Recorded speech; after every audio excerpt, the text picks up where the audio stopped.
Saya mohon maaf dengan kawan-kawan karena pertama nanti langsung ke Komisi 13, ke Balik, ada hal yang perlu kami bahas.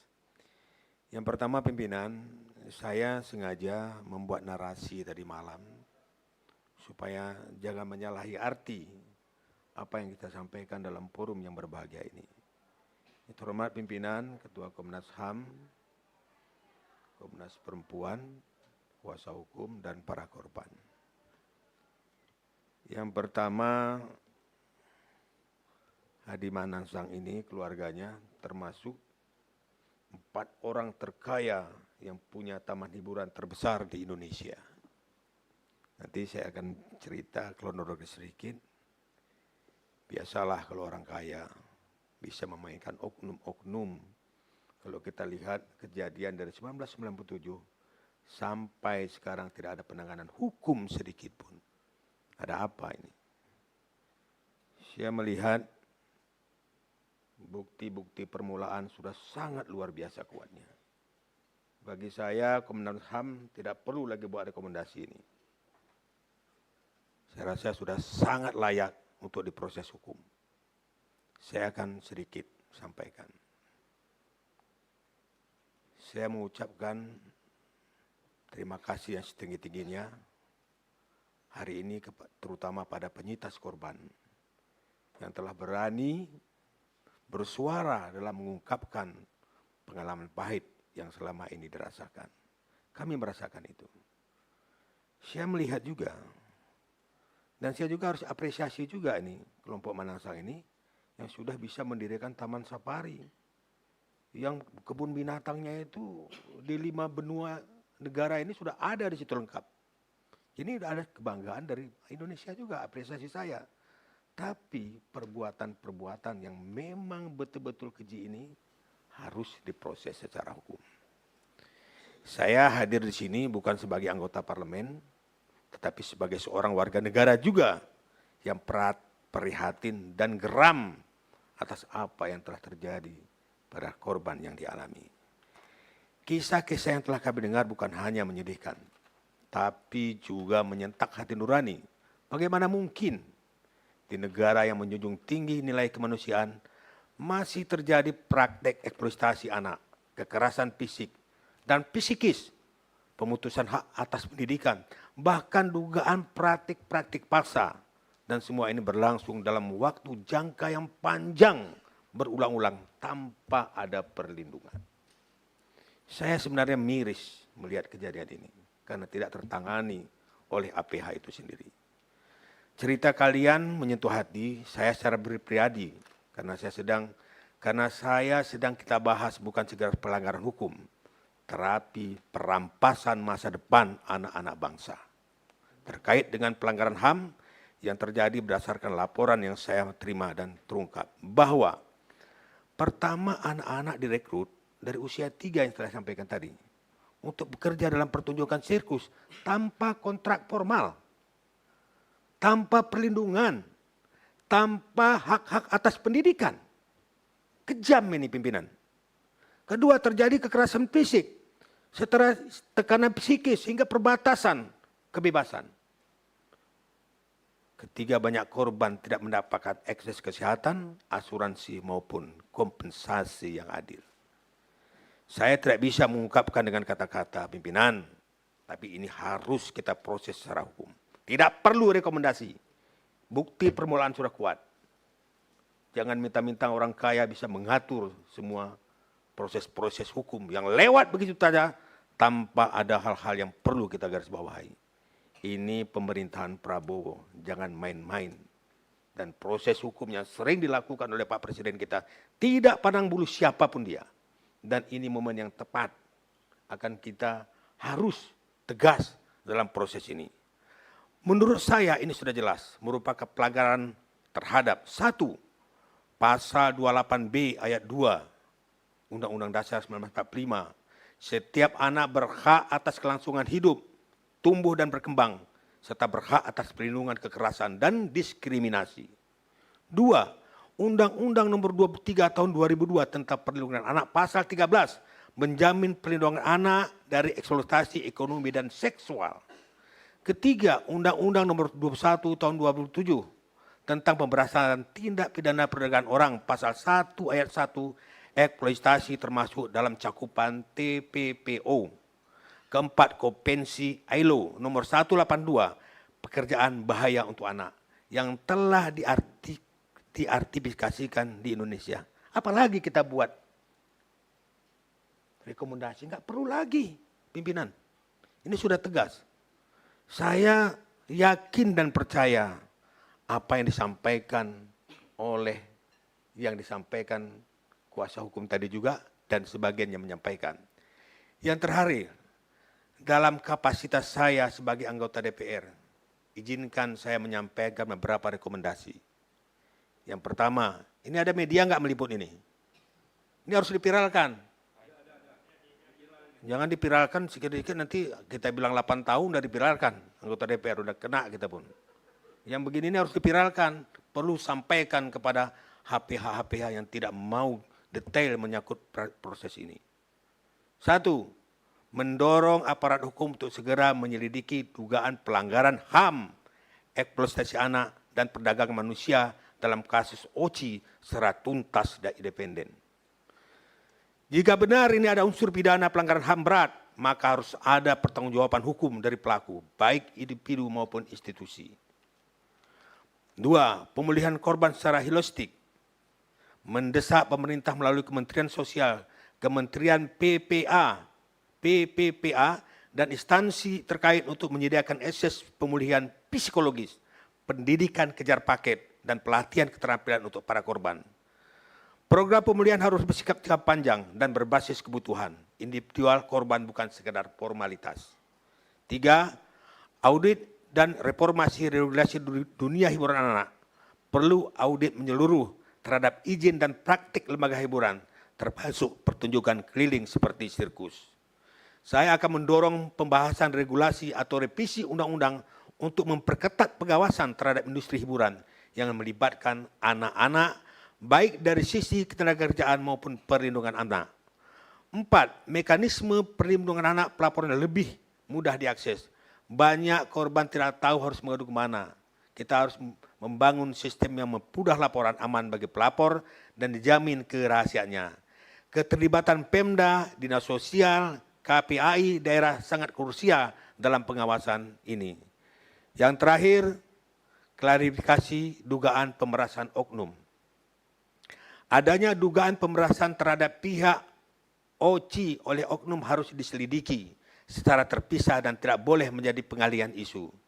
Jika benar harus ada proses hukum, namun perhatian kita tidak boleh berbelok dari hak-hak korban yang telah lama terabaikan. Saya berkomitmen akan mengawal kasus ini secara langsung. Tidak hanya hari ini, tapi hingga para korban mendapatkan hak dan keadilan yang layak. Saya juga akan menyuarakan di DPR kasus ini menjadi momentum nasional untuk memperbaiki sistem perlindungan anak dan industri hiburan dan ketenagakerjaan secara informal. Untuk para penyitas, saya ingin menyampaikan secara langsung kepada kalian. Saya percaya pada cerita kalian. Saya tidak akan membiarkan ini menjadi berita yang berlalu. Saya akan perjuangkan agar negara hadir dalam pemulihan hak dan keadilan. Kita akan bergerak bersama, bukan untuk menyalahkan masa lalu, tapi untuk memastikan masa depan yang lebih baik dan manusiawi. Wassalamualaikum warahmatullahi wabarakatuh. Waalaikumsalam. Jadi kalau kita dengar secara serius apa yang disampaikan Bang Muslim Ayub ini sesungguhnya bisa menjadi kesimpulan kita ya Bang Mabrion kan. Memang udah cocok jadi Menteri HAM Bang Andi ini. Tapi kalaupun begitu ada tambahan dari para senior lain, tapi substansinya harus berbeda ya Bang, jangan ngulang-ngulang poin-poin Bang. Saya pikir itu. Lanjutkan ke Bang Umbu. Terima kasih pimpinan.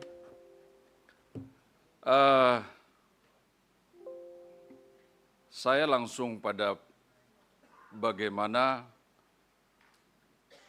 apa yang menjadi rekomendasi dari Kementerian HAM ya, itu sangat lemah ya, mengedepankan ganti rugi dan pemulihan. Yang kami inginkan juga dari Komnas HAM Komnas Perempuan sudah lebih tegas, sudah bisa menyimpulkan adanya dugaan, gitu kan? Ada dugaan pelanggaran hak asasi perempuan. Saya harap juga Komnas HAM akan mengeluarkan satu rekomendasi tentang terpenuhinya unsur-unsur dugaan tindak pidana pelanggaran hak asasi manusia. Kenapa saya berbicara begini? Supaya adanya petunjuk-petunjuk ini dari Komnas HAM, Komnas Perempuan, dan Kementerian HAM ini bisa menjadi petunjuk atau bukti kita membuka kembali SP3 di Mabes Polri. Jadi saya meminta nanti setelah rekomendasi itu dipertegas lagi, jadi bagaimana mungkin kalau tidak adanya unsur pelanggaran HAM, kita menuntut untuk adanya pemulihan ganti rugi. Ini kan ironis, terbolak-balik ini. Jadi saya harap nanti saya bersama-sama dengan pengacara, kita minta Kapolri untuk membuka perkara ini. Ya, ini lembaga kalian ini yang dibiayai oleh negara. Lembaga menjadi tumpuan masyarakat untuk mencari keadilan. Ini masalah tidak ada yang mati, Pak. Baru penyiksaan. Bagaimana kalau ada yang meninggal? Bagaimana benar sulitnya lagi? Sudah ada 2 yang meninggal. Nah, apalagi 2 ada yang meninggal. Tidak diketahui makamnya di mana. Jadi saya lihat nanti dalam pelaporan nanti, ini saya lihat kan pencemaran nama baik dan dugaan tindak pidana penganiayaan kan. Nah ini nanti kita beri masukan, nanti kita buat rekomendasi juga bersama-sama lawyer. Kita masukkan unsurnya nanti TPPO dengan undang-undang HAM, undang-undang masalah kependudukan tentang perlindungan hak data pribadi, terus kitab undang-undang hukum pidana yaitu 263, 264 dan 266. Jadi kalau saya rasa kalau penyidik kita harus memberi pencerahan hukum juga sehubungan dengan kronologis perkara yang utuh ini bahwa diduga melanggar undang-undang yang disebut ini. Jadi saya mohon ketegasan dari Komnas HAM, Komnas Perempuan sudah begitu tegas dengan mencantumkan adanya unsur dugaan pelanggaran hak asasi perempuan. Ya ini saya maksudkan target saya adalah bagaimana SP3 itu dibuka kembali dan kita menyodorkan petunjuk-petunjuk bukti baru dan saksi baru. Ya, nanti saya sama-sama, saya advokat ini. Sebelum menjadi DPR, saya berprofesi advokat sampai sekarang ini. Ya, saya minta Bapak Kapolri, lihatlah anak-anak bangsa Indonesia yang teraniaya. Ini permasalahan kecil ini. Siapapun di belakang, OSI dan lain-lain, lihatlah. Kalau bukan sekarang, kapan lagi kita menegakkan hak asasi manusia di Indonesia? Supaya hutang-hutang kita lama ini tertuntaslah. Dengan bagaimana Presiden Prabowo dengan semangat asacitanya mau melindungi segenap bangsa Indonesia. Terima kasih. Baik, lanjut Pak Soebul Imam. Oh, Bang Maprion. Bismillahirrahmanirrahim. Assalamualaikum warahmatullahi wabarakatuh. Yang saya hormati pimpinan beserta anggota, yang saya hormati Bu Sekjen, Ketua Komnas HAM, Ketua Komnas Perempuan, para pengacara, teman-teman, mantan karyawan OCI. Sedih ya dengarnya. Ada bangsa yang membiarkan perkara bertahun-tahun terkatung-katung seperti itu. 28 tahun. Kita ini kalau dengar cerita, urutan yang dibacakan Bu Adneke, tadi apa yang disampaikan Bu Ketua Komnas Perempuan, kita ini seperti nggak ada pemerintahan, nggak ada orang yang mau membela, terbiar. Jadi, apa ya, seperti hidup di zaman yang nggak ada orang yang mengurus warga negaranya. Kayak zaman batu gitu. Kalau Komnas HAM, Kementerian HAM baru kan, karena baru. Tapi buat Neke ini perlu juga menjadi catatan bagi Komnas HAM. 28 tahun Komnas HAM ikut bersama-sama, tapi rekomendasinya satu pun nggak didengar oleh siapapun, ya kan? Aku berpikir, apa kita ini, negeri kita ini masih perlu namanya Komnas HAM gitu. Yang mereka secara berjuang untuk memberi rekomendasi, tapi pada akhirnya apa yang dialami oleh teman-teman kita di OCI itu sampai hari ini seperti itu. Kiranya mungkin saya sependapat apa yang disampaikan sahabat Muslim, Umbu. Mungkin kita merujuk pada apa yang disampaikan oleh Komnas Perempuan dengan 5 rekomendasinya. Jadi bukan mencabut SP3, kita membawa kembali kasus ini ke dalam jalur hukum dengan rekomendasi yang kuat, dengan cara kita Komnas HAM mungkin menjadi motor, membentuk tim pencari fakta kembali untuk apa? Kita membuat kesimpulannya hari ini seperti itu. Kita juga tidak bisa teriak-teriak tanpa melakukan aksi yang nyata, itu nggak bisa. Pasti nggak bisa. Misalnya kita membawa teman-teman di keliling-keliling, dari saya dengar kemarin, saya lihat di podcastnya di Kombuser, saya dengar di Komisi 3 sudah berulang kali. Tapi kita harus membuat ini bukan hanya kesedihan. Kalau hanya viral, sebentar juga selesai, nanti orang lupa. Tapi ini harus terus-menerus kita buat tim yang memang menangani ini secara terus-menerus. Seperti rekomendasinya Komnas Perempuan. Jadi buat tim pencari fakta, mungkin Kementerian HAM bisa menjadi motornya, tim pencari fakta lagi, dibentuk lagi, melibatkan semua stakeholder yang berkaitan dengan ini. Kita cari benar, karena kemarin saya mendengar ketika pertemuan antara teman-teman dengan pihak OCI di Komisi 3, ya kan? Teman-teman sudah menyampaikan. Kan kalau kita menganggap mereka berbohong, susah loh membangun cerita untuk bohong tuh dari 1 tahun berikutnya itu kan susah. Kalau mereka ini kan menyampaikan tuh lepas saja, ya kan itu sudah. Tapi apa yang disampaikan oleh saya lihat, saya dengar Johnson menyampaikan, kan keluarganya Manangsang kemarin kan juga hadir kan, ya kan. Kalau Pak Hadi kan sudah meninggal, anaknya Johnson hadir, anak-anaknya yang lain kan juga hadir.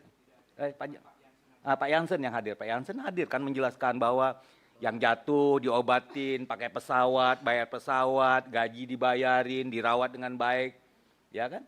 Kan pasti tidak akan ketemu. Harus dipertemukan di pengadilan, baru kita bisa selesai.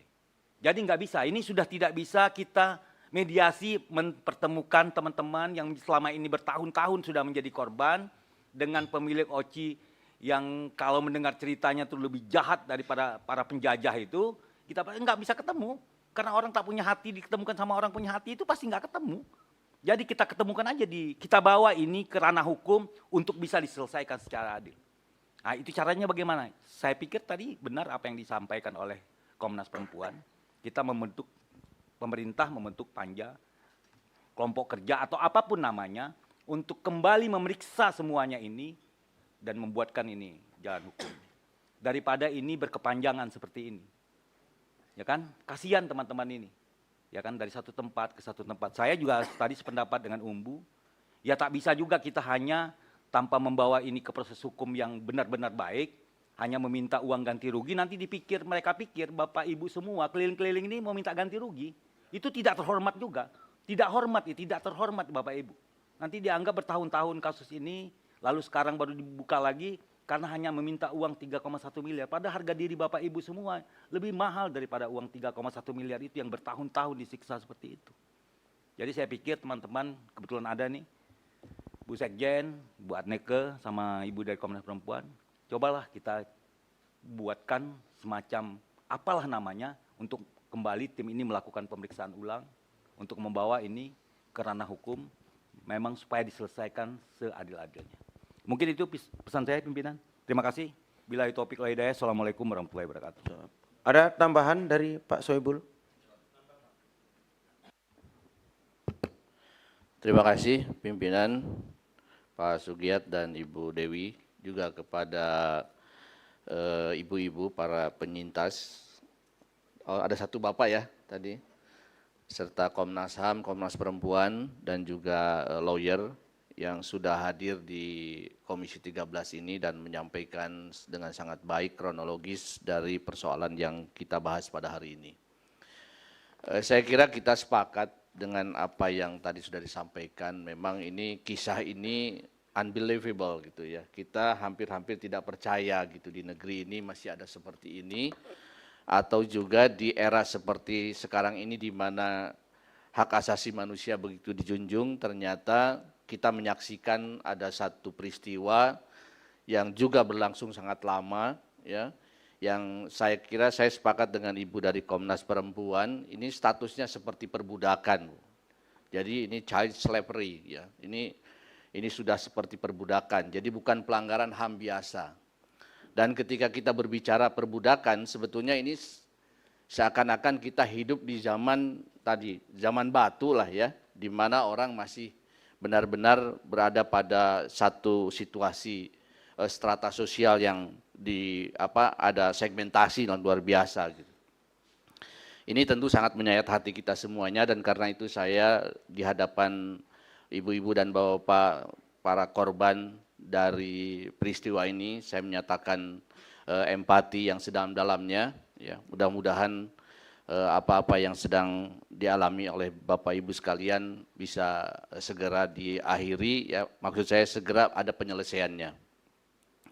Terkait dengan masalah ini, saya tadi sebetulnya saya sudah melihat rekomendasi dari Komnas HAM di tahun 97 itu sebetulnya sudah sangat bagus, dan itu kalau dijalankan tentu ya bisa menyelesaikan persoalan ini.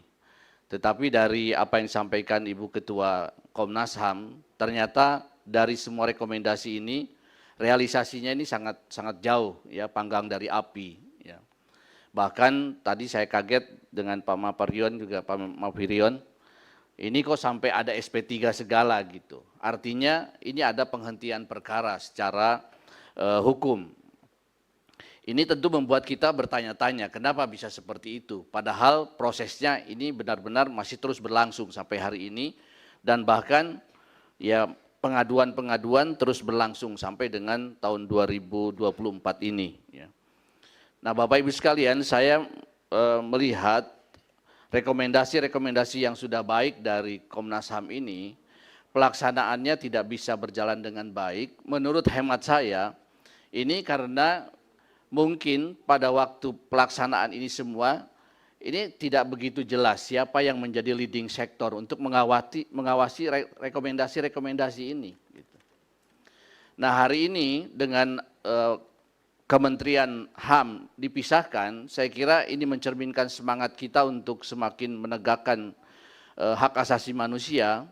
Saya melihat rekomendasi yang 97 maupun juga sekarang rekomendasi yang diberikan oleh Komnas Perempuan, menurut saya ini perlu kita sepakati siapa yang menjadi leading sektornya untuk benar-benar melaksanakan rekomendasi-rekomendasi ini. Nah dalam hal ini saya ingin mengusulkan Pak Ketua, nanti kita sepakati bahwa Kementerian HAM ini harus kita dorong menjadi leading sektor yang mengkoordinasikan dan juga mensinergikan seluruh ya aparat-aparat yang ada di dalam pemerintahan ini untuk bisa menyelesaikan persoalan-persoalan ini. Ya termasuk kita juga DPR tentu kita akan terus dorong ya Kementerian HAM ini, karena kebetulan Kementerian HAM adalah mitra dari Komisi 13 ini. Dan kita coba realisasikan apa yang menjadi rekomendasi dari Komnas HAM tahun 97 dan juga apa yang menjadi rekomendasi dari Komnas Perempuan yang barusan disampaikan oleh Ibu Ketua. Jadi menurut saya nanti kita sepakati dulu apa saja ini rekomendasi yang mau kita laksanakan, dan kemudian yang kedua kita dorong Kementerian HAM itu menjadi leading sektor yang day to day bisa mengawasi pelaksanaan dari rekomendasi-rekomendasi ini. Sebab menurut saya kalau tidak ada leading sektor yang bertanggung jawab, ini akan sulit karena ini akan menjadi saling lempar tanggung jawab. Ini sesungguhnya menjadi tanggung jawab siapa. Nah mungkin menurut saya nanti langkah yang paling pertama ya nanti adalah saya sepakat membentuk tim pencari fakta ya. Karena tadi disampaikan oleh Pak Mafirion dengan kemarin dihadirkannya dari pihak OCI dengan jawaban-jawaban yang ternyata berlawanan, ya bertolak belakang dengan apa yang dijelaskan oleh para korban, tentu ini harus dicari fakta yang sesungguhnya seperti apa. Dan itu hanya bisa kalau kita memiliki tim pencari fakta yang independen untuk melihat hal tersebut. Dan selebihnya saya kira kita harus kemudian juga membuat ya entah bentuknya apa, tapi kita harus mengawasi tentang rekomendasi ini seperti misalnya mengawasi pemulihan hak korban. Ini juga menurut saya penting sekali ya. Tadi Ibu Komnas HAM sudah menyampaikan misalnya ada laporan dari Dinas Sosial Bogor ya Bu ya, terkait dengan masalah pemberian pendidikan lewat paket A atau paket B dan sebagainya. Saya kira ini tidak bisa kita hanya mendapatkan laporan saja, tetapi harus ada tim yang betul-betul mengawasi benar nggak itu terlaksana atau tidak. Nah, pentingnya leading sector dan kemudian tim-tim yang dibentuk adalah untuk benar-benar mengawasi pelaksanaan dari setiap rekomendasi-rekomendasi yang kita miliki. Sebab kalau tanpa itu menurut saya semuanya akan berbasis laporan-laporan yang belum tentu di lapangan itu adalah merupakan satu realisasi dari rekomendasi-rekomendasi kita. Saya kira demikian yang bisa saya sampaikan. Terima kasih Pak Ketua. Assalamualaikum warahmatullahi wabarakatuh. Baik, ada tambahan? Terima kasih Ketua. Saya Iman Sukri dari fraksi PKB.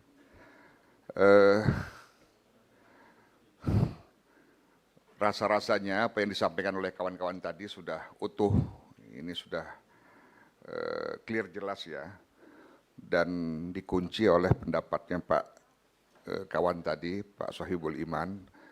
Jadi leading sektornya ini harus dipimpin langsung oleh Kementerian HAM, Bu, supaya jelas kementerian ini dibentuk memang kerjanya untuk melindungi hak asasi manusia.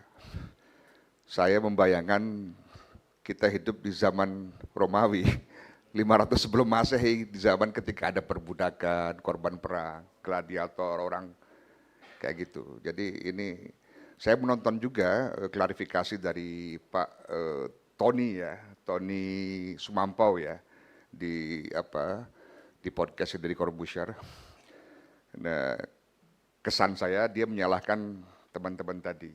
Ada yang misalnya hamil digugurkan 2 kali, kemudian lagi nakal. Jadi sebenarnya mereka lebih menyalahkan pekerja teman-teman ini sebenarnya. Nah, padahal kalau kita runut dari kronologis tadi bahwa mempekerjakan anak, menghilangkan status identitas anak itu pelanggaran yang luar biasa. Gitu. Jadi ini momentum yang tepat. Saya harapkan juga Pak Menteri HAM tidak hanya bicara soal anggaran 20 triliun, tapi ini konkret nih. Sukseskan aja ini, udah sukses. Besok ditambah. Ya, kalau ini sukses kita bilang ke Pak baru tambahin nanti anggarannya. Cocok Bu ya. Nah, biar konkret karena ini memang melukai rasa keadilan kita. Jadi ini juga perlu jadi pembelajaran agar kita tidak boleh main-main dalam kasus HAM. Demikian dari saya. Assalamualaikum warahmatullahi wabarakatuh. Lanjut, terakhir ini ya. Sama aja nanti substansinya Bang. Ya. Oke. Terima kasih. Assalamualaikum warahmatullahi wabarakatuh. Yang saya hormati Pak Sugiyat dan Ibu Dewi, pimpinan Komisi 13, para korban mantan karyawan OCI, penasihat hukum, sahabat saya Pak Soleh, juga kawan-kawan dari Komnas HAM, Komnas Perempuan. Menurut saya kisah pilu ini benar-benar membuat kita harus berpikir, berintrospeksi lah terhadap kita harus mencari jalan keluar terbaik. Saya sependapat dengan Pak Sohibul Iman bahwa rekomendasi yang telah dikeluarkan oleh Komnas HAM, menurut saya itu sudah sangat komprehensif. Tetapi saya berharap ada peran DPR di situ, di dalam memberikan dukungan secara politik. Karena memang kewenangan Komnas HAM hanya sampai di situ. Hanya sampai pada penyelidikan, pengawasan, memberikan rekomendasi. Tidak lebih.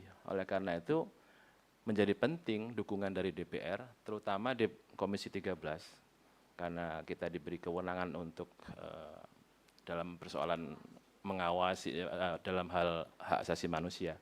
Karena menurut saya strategi penanganannya memang harus penyelesaian secara hukum, kemudian pemulihan korban juga, kan itu harus menjadi konsentrasi kita juga. kemudian pencegahan di masa depan dengan membuat regulasi yang lebih konkret, dan itu menurut saya akan semakin punya dampak yang besar kalau ada pemihakan dan peran DPR Komisi 13 di situ. Saya malah merasa itu bisa saja rekomendasi Komnas HAM itu menjadi rekomendasi kita, sehingga kita nggak, bahasa ya Rek Surabaya, nggak mindo gawe lah gitu. Karena itu sudah sangat komprehensif dan dituangkan lewat suatu proses yang panjang.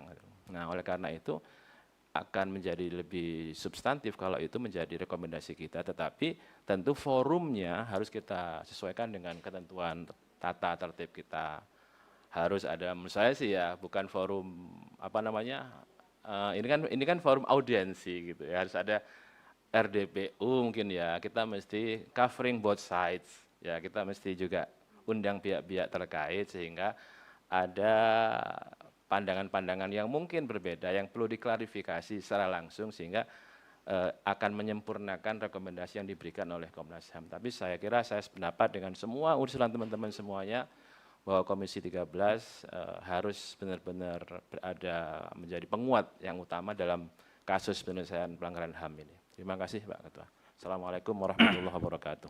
Baik, sejak awal rapat audiensi ini kita sudah mendengarkan penjelasan baik dari pihak korban, pihak kuasa hukum dan para korban ex-karyawan Sirkus Oriental Indonesia. Kita juga mendapat penguatan fakta dari Komnas HAM, dari Komnas Perempuan, begitu juga dari Kementerian HAM. Terus kita sudah mendapat masukan saran apa-apa yang harus kita lakukan terkait dengan kasus ini. Saya pikir dari semua penjelasan ini semangatnya sama, Bang, bahwa Komisi 13 punya komitmen yang sangat kuat, katakanlah bukan hanya mengawal kasus ini, tapi dalam konteks penegakan hak asasi manusia. Kita berbaik sangka juga dan sangat optimis bahwa pemerintahan Pak Prabowo juga demikian, karena memang ada dalam asas citanya nomor 1, bahwa Pak Prabowo menekankan dari asas citanya itu yang pertama adalah salah satunya penegakan hak asasi manusia selain dengan penguatan ideologi Pancasila dan demokrasi. Saya pikir ini yang menjadi pondasi kita untuk melangkah ke depan melihat kasus ini. Yang kedua, saya pikir memang kita juga semua sama-sama sepakat, baik apa yang disampaikan oleh kuasa hukum, Komnas HAM maupun Komnas Perempuan dan Kementerian HAM, bahwa ini ada tindak kejahatan yang sangat keji. Saya malah heran misalnya kalau dari Barreskrim Mabes Polri mengatakan bahwa ini tidak ada barang bukti. Loh, mengambil anak kecil, anak bayi 5 tahun, 8 tahun tanpa alas hukum itu sebuah tindak kejahatan. Saya pikir di pihak OCI pun kan sudah mengakui itu, bahwa mereka menampung dari sekian banyak ini dari umur 5 tahun sampai 8 tahun tanpa alas hukum, kecuali mereka panti asuhan kan. Ada tindak kejahatan perdagangan manusia, perdagangan bayi di situ. Saya pikir Mabes Polri bisa masuknya di situ, bahwa OCI itu melakukan perdagangan manusia khususnya bayi yang tanpa, apalagi anak kan. Dari semua pengakuan tadi kan mengatakan bahwa mereka faktanya dijual apakah oleh orang tuanya dan si OCI membeli itu kan. Dari situ sudah bisa masuk tindak kejahatannya Pak pengacara kan. Yang kedua terkait dengan katakanlah kekejaman psikis tadi. Saya pikir itu nanti juga akan berkembang. Bahwa kita sepakat bahwa ini ada tindak kejahatan. Di negara ini yang berbasis hukum, bahwa tindak kejahatan mau tahun berapapun itu tidak boleh didiamkan. Komisi 13 tadi berdasarkan penguatan dari para senior mendorong bahwa kasus ini dibuka kembali oleh Mabes Polri. Nanti silakan nanti bagaimana teknisnya, apakah perlu penguatan dari Komnas HAM, perlu penguatan dari Komnas Perempuan atau dari Kementerian HAM dan Komisi 13 DPR RI, kita akan sama-sama menguatkan ke Mabes Polri untuk membuka kembali kasus ini dengan runtutan-runtutan kejahatan yang sudah ada. Tadi yang paling konkret dari temuan Komnas Perempuan kan, ada pelanggaran Undang-Undang Dasar 45, ada pelanggaran pasal ini dan segala macam, dibuka kembali. Dan nanti yang akan menjadi leading sektor terkait dengan proses advokasi ini, tadi usulannya adalah Kementerian HAM, Mbak. Kita minta Kementerian HAM mengawal ini secara teknis. Dan harus ada progress report yang itu konkret, misalnya seminggu sekali bagaimana kasus ini. Itu yang pertama. Yang kedua saya pikir terkait dengan tanggung jawab negara. Ini kan terkait dengan pemulihan secara psikis maupun yang lainnya. Saya pikir nanti juga Kementerian HAM bisa katakanlah memimpin terkait penyelesaian kasus ini terkait dengan pemulihan. Apakah nanti adalah kan aturannya, kemarin kan kita dalam rapat kerja juga sudah berkali-kali menyampaikan bahwa apakah ada kompensasi terhadap persoalan kerja mereka dan kompensasi terhadap hak asasi manusia mereka. Nanti Kementerian HAM lah yang mengkaji itu dan mengkonkretkan itu, bukan hanya sekedar mengkaji, mengkonkretkan itu. Saya pikir ini yang menjadi hasil temuan kita di rapat audiensi ini ya Bang ya.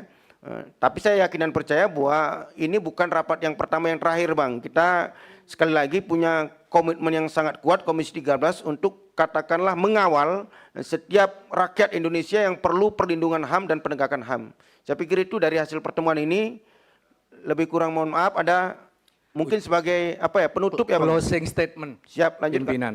Terima kasih pimpinan, tentu saya mewakili para korban dengan apa yang disuarakan oleh teman-teman Komisi 13. Kami bahagia, ini memang yang ditunggu-tunggu oleh para korban. Di mata para korban selama ini Taman Safari seperti tembok tebal. Mereka konglomerat yang tidak bisa tersentuh hukum. Tetapi kami meyakinkan kepada para korban bahwa pemerintah baru ini tentu berbeda dengan pemerintah sebelumnya. Apalagi dengan Komisi 13, juga komisi yang baru biasanya segala sesuatu yang baru itu akan lebih energik daripada yang lama. Jadi proses hukum tidak bisa tidak, mediasi tidak ada mediasi. Bagi kami kejahatan kelam ini harus diungkap dan tidak boleh terjadi lagi, maka hukumlah menjadi tumpuannya. Terima kasih untuk pimpinan dan semua anggota Komisi 13 DPR RI. Wassalamualaikum warahmatullahi wabarakatuh. Waalaikumsalam. Baik Bapak Ibu yang kami hormati, saya pikir demikianlah audiensi antara Komisi 13 DPR RI dengan korban kuasa hukum perwakilan ex karyawan atau pegawai Oriental Sirkus Indonesia, Komnas HAM, Komnas Perempuan, Kementerian HAM pada hari ini telah selesai. Semoga permasalahan dugaan pelanggaran HAM terhadap ex karyawan pegawai Oriental Sirkus Indonesia dapat kita selesaikan dengan seadil-adilnya. Terima kasih atas segala perhatian Bapak Ibu sekalian. Rapat kami, ini audiensi Bang, nggak pakai rekomendasi. Rapat kami tutup dengan mengucap Alhamdulillah, billahi taufiq wal hidayah. Assalamualaikum warahmatullahi wabarakatuh.